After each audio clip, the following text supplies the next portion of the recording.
¿Alguna vez has oído hablar de un rey tan sabio que podía entender el lenguaje de los animales? ¿O de un gobernante tan rico que la plata en su reino era tan común como las piedras? Hoy vamos a viajar en el tiempo para conocer a una de las figuras más fascinantes y legendarias de la historia, el rey Salomón de Israel. ¿Fue realmente tan sabio y rico como se cuenta? ¿Construyó el famoso Templo de Jerusalén? Acompáñame a desentrañar los misterios y las verdades detrás de este icónico monarca. Para entender a Salomón, primero debemos conocer a su padre, el rey David. David fue un guerrero legendario que unificó las tribus de Israel y conquistó Jerusalén, convirtiéndola en su capital. Pero la sucesión al trono no fue sencilla. David tuvo varios hijos y la rivalidad entre ellos era intensa. El mayor, Absalón, intentó derrocar a su propio padre. Otro hijo, Adonías, se autoproclamó rey cuando David ya era anciano.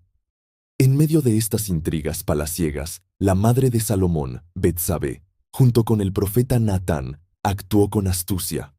Le recordaron a David una promesa que había hecho, que Salomón, a pesar de no ser el primogénito, sería su heredero. Y así fue.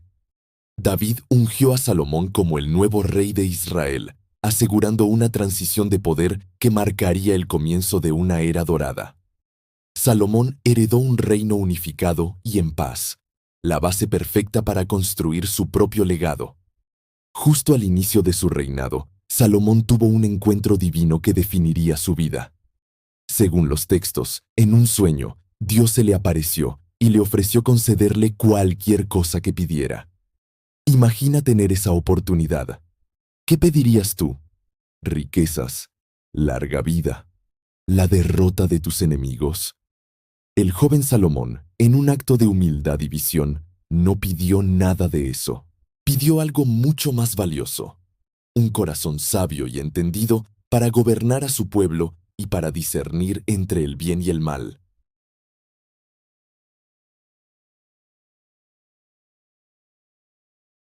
El caso que consolidó su fama de sabio es, sin duda, la historia de las dos mujeres y el bebé. Dos mujeres que vivían en la misma casa acudieron a él. Ambas habían dado a luz recientemente, pero uno de los bebés había muerto durante la noche. Ahora las dos reclamaban ser la madre del niño vivo. No había testigos. Era la palabra de una contra la otra. ¿Cómo resolver un caso así? Aquí es donde la brillantez de Salomón se manifestó. Ordenó que trajeran una espada y dijo: «Partan al niño vivo por la mitad y denle una mitad a cada una». La corte quedó en silencio. Entonces, una de las mujeres, la verdadera madre, gritó desesperada: «No, mi señor, dénselo a ella, pero por favor, no lo maten». La otra mujer, en cambio, dijo: «Ni para mí, ni para ti. Que lo partan». En ese instante, Salomón supo la verdad. Señaló a la primera mujer y declaró: «Entréguenle a ella el niño vivo. Ella es su madre». Su profundo conocimiento de la naturaleza humana, del amor de una madre, le permitió impartir una justicia perfecta y reveló al mundo la profundidad de la sabiduría que Dios le había concedido. Con la paz asegurada y una reputación de sabiduría que se extendía por todo el mundo conocido, Salomón se embarcó en el proyecto más ambicioso de su reinado y posiblemente de toda la historia de Israel: la construcción del Templo de Jerusalén. Su padre, David, había soñado con construir una morada permanente para el Arca de la Alianza, el objeto más sagrado de Israel, pero se le dijo que sería su hijo quien lo haría. Salomón no escatimó en gastos. Hizo tratados con Hiram, el rey de Tiro, para obtener la mejor madera de cedro del Líbano y artesanos expertos. Movilizó a miles de trabajadores de todo su reino. El templo fue una maravilla arquitectónica, revestido de oro por dentro y por fuera, con decoraciones exquisitas. No era solo un edificio, era el centro espiritual, político y nacional de Israel. Un lugar donde el cielo y la tierra se encontraban. Su dedicación fue un evento monumental, una celebración que duró días y que unió a toda la nación en un sentimiento de orgullo y devoción. El templo de Salomón se convirtió en el símbolo tangible de la alianza entre Dios y su pueblo. La fama de Salomón trascendió fronteras. Reyes y gobernantes de tierras lejanas enviaban emisarios para aprender de su sabiduría y admirar la magnificencia de su reino. La visita más célebre fue la de la reina de Saba. Intrigada por los relatos sobre Salomón, esta poderosa monarca de un reino lejano, probablemente en la actual Etiopía o Yemen, emprendió un largo y arduo viaje a través del desierto para poner a prueba a Salomón con preguntas y enigmas difíciles. Llegó a Jerusalén con una gran caravana cargada de especias, oro y piedras preciosas. Salomón respondió a todas sus preguntas, sin que ninguna fuera demasiado compleja para él. La reina quedó asombrada, no solo por su sabiduría, sino también por la opulencia de su corte, la organización de su palacio y la magnificencia del templo. Admitió que lo que había visto superaba con creces todo lo que le habían contado. Este encuentro no fue solo un duelo de intelectos, sino un importante intercambio diplomático y cultural que consolidó el estatus de Israel como una potencia internacional en aquella época. El reinado de Salomón es recordado como una época de paz y prosperidad sin precedentes. La Biblia lo describe como un tiempo en que la plata y el oro eran tan abundantes en Jerusalén como las piedras. Salomón no solo era sabio, sino también un astuto administrador y empresario. Estableció alianzas comerciales estratégicas, construyó una flota de barcos que navegaban a tierras lejanas como Ofir, trayendo oro, sándalo y piedras preciosas. Controlaba las principales rutas comerciales de la región, imponiendo impuestos a las caravanas que pasaban por su territorio. Reorganizó el reino en 12 distritos administrativos para asegurar un suministro constante de provisiones para la corte real. Esta increíble riqueza le permitió financiar sus monumentales proyectos de construcción, no solo el templo, sino también su propio palacio, que tardó 13 años en construir, fortificaciones en ciudades clave y una impresionante caballeriza en Megido. Israel, bajo el mandato de Salomón, alcanzó la cúspide de su poder económico y político. A Salomón también se le atribuye una vasta obra literaria. La tradición lo señala como el autor de 3 libros de la Biblia. El libro de los Proverbios, una colección de dichos sabios y consejos prácticos para vivir una vida justa y recta. Frases como: el temor del Señor es el principio de la sabiduría. Encapsulan la filosofía de este libro. También se le atribuye el Eclesiastés, un texto más filosófico y a veces melancólico que reflexiona sobre el sentido de la vida, la inevitabilidad de la muerte y la vanidad de las búsquedas terrenales, concluyendo que lo más importante es temer a Dios y guardar sus mandamientos.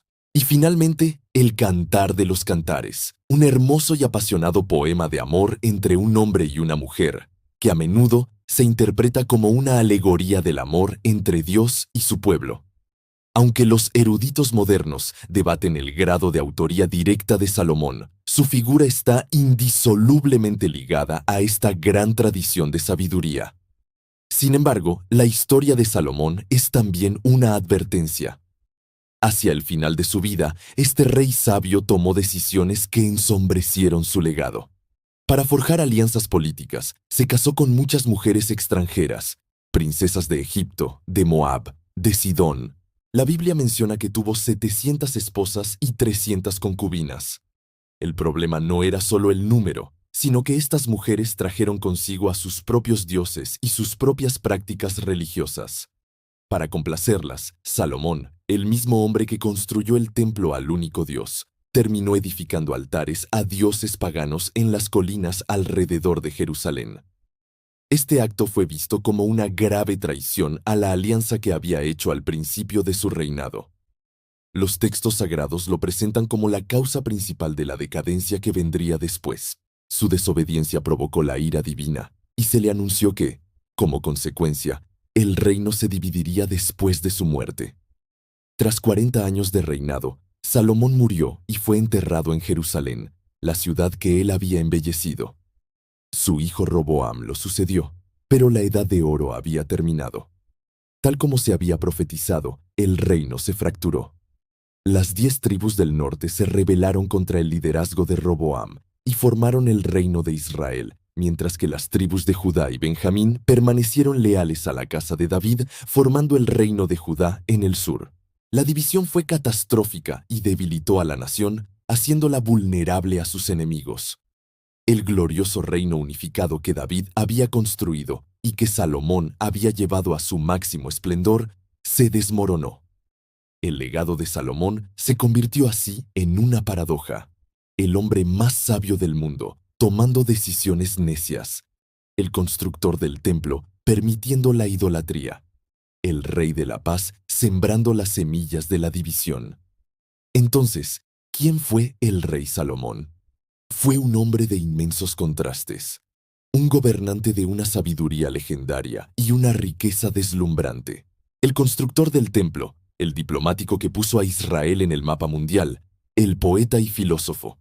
Pero también fue un hombre cuyas debilidades personales y compromisos políticos llevaron a su reino al borde del colapso. Su historia nos enseña que la sabiduría y el poder no garantizan la perfección, y que incluso las personas más grandes pueden caer.